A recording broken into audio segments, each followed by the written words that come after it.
how many snaps did they run in the 14 personnel? That's only for us. 100% of the snaps.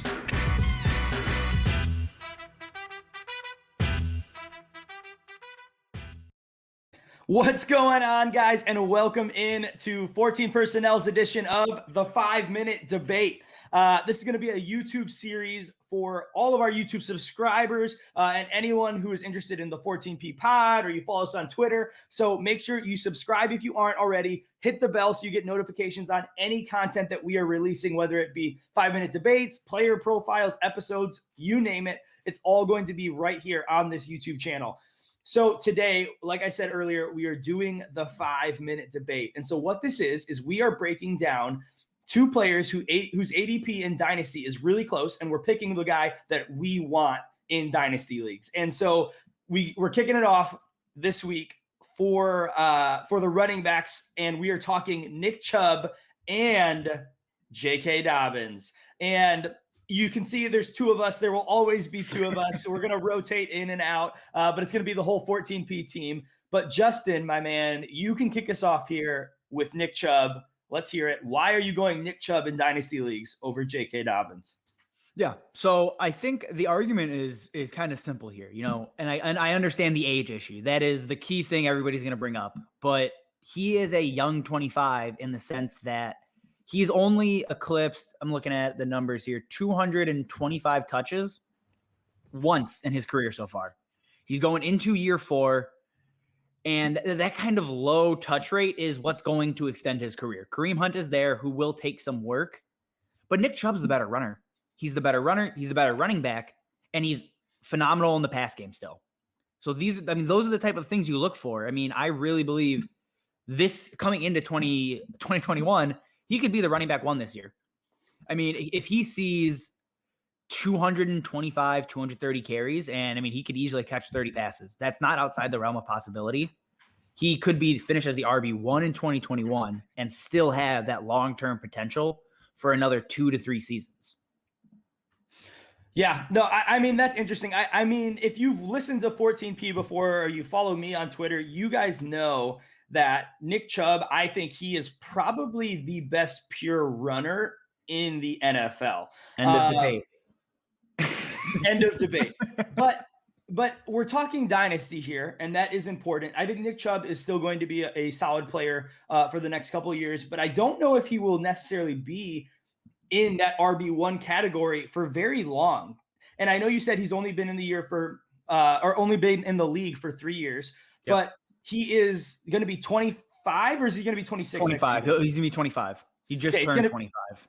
He just turned 25. So he's going to be 25 next year. So when you look at the running back ones historically, in the last 5 years, there has only been a handful of running backs that were running back ones that were 25 or older. So Chubb actually only has like a 21% chance because of his age to be a running back 1 in 2021 even.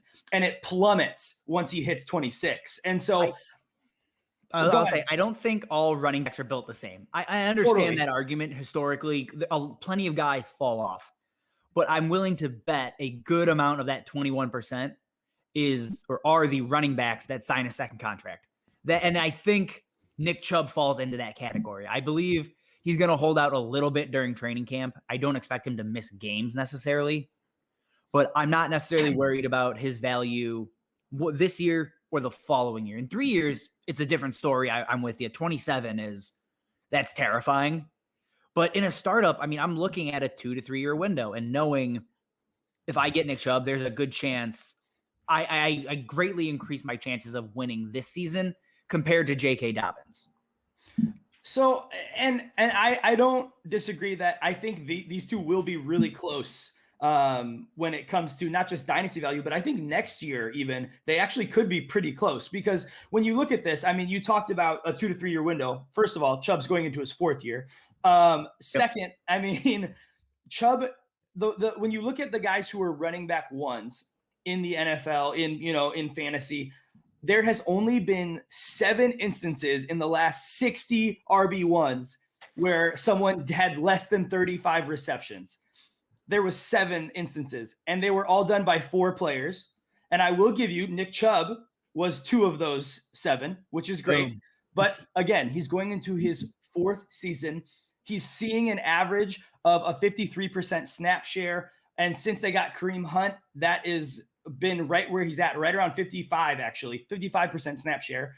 And when you look at a guy like Dobbins, I feel like we've been talking about Chubb forever. I'm going to talk about Dobbins a little bit because Dobbins actually saw only a 44% snap share this year, and he still was RB24 on the season. And he averaged 6 yards per carry, which is a feat that Nick Chubb has never accomplished. Nick Chubb's highest yards per carry in his career was 5.6. And so Dobbins, in his first year in a offense where he was on the field less than half the time, averaged 6 yards per carry with over 130 attempts. And so there's a reason they're side by side. Right. And exactly. I would like to stress, I'm not saying don't draft JK Dobbins. JK Dobbins is going to be a phenomenal player. I want that out there. Right. Well, and I think really what it comes down to for me, if we're talking dynasty and not just 2021, is the 2 to 3 year window is a very real thing for running backs. And JK Dobbins is right in the heart of that. He's 21 years old. He's going to be 22 years old, where Nick Chubb is 25 years old. He's already had, questions where he's had a torn ACL. He got hurt this past season. I'm not saying he's an injury prone guy because, we don't really like to throw out that term, but I think there's things that you need to start worrying about at the running back position when you look at dynasty leagues. Like, it needs to be the most fluid position on your roster. Mm-hmm. And again, I know we're wrapping up here, we're running out of time because we may have gone over 5 minutes. I don't care. The knock on Dobbins here, and this is just to his ceiling, is the lack of passing work. And that will forever be an issue in Baltimore. This season in 2020, they were the 29th fewest passes to the running back position, only 75 targets total. So it is not as if he's a lock for even 40 targets. I mean, he really isn't. So that does cap his ceiling. So him and Nick Chubb are very similar in that style of play, honestly. They're going to see, I think, very similar rushing numbers, but I think Nick Chubb will outproduce him in the pass game and in the red zone, which is what I think could put him ahead this season specifically and potentially into the future for, again, another year or two.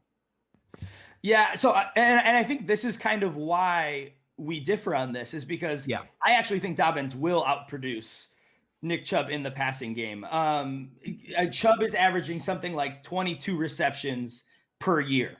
And okay, that is a flawed stat though, very much, because he didn't come on to the scene fully his rookie year.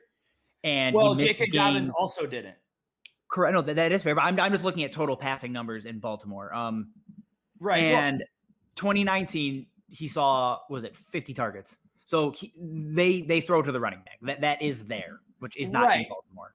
Right. But also those targets decreased once Kareem Hunt got there, once he started playing. That is fair. That is true. So I think that is the thing where there is no pass catching back in Baltimore. Because they don't use one. That's the issue. So, I looked at it. They were right around a 15 to 16% target share to the running back last year, over the last 2 years.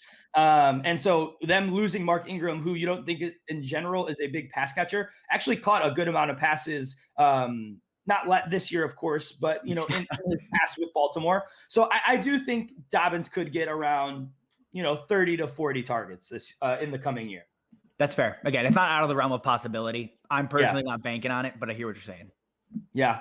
All right, guys. Well, thank you. This was the 5-minute debate. Drop your comments. Who you think is the guy that won? Justin definitely lost, but drop your thoughts. Let's hear what you guys think. Thanks for tuning in, and we will see you guys next time.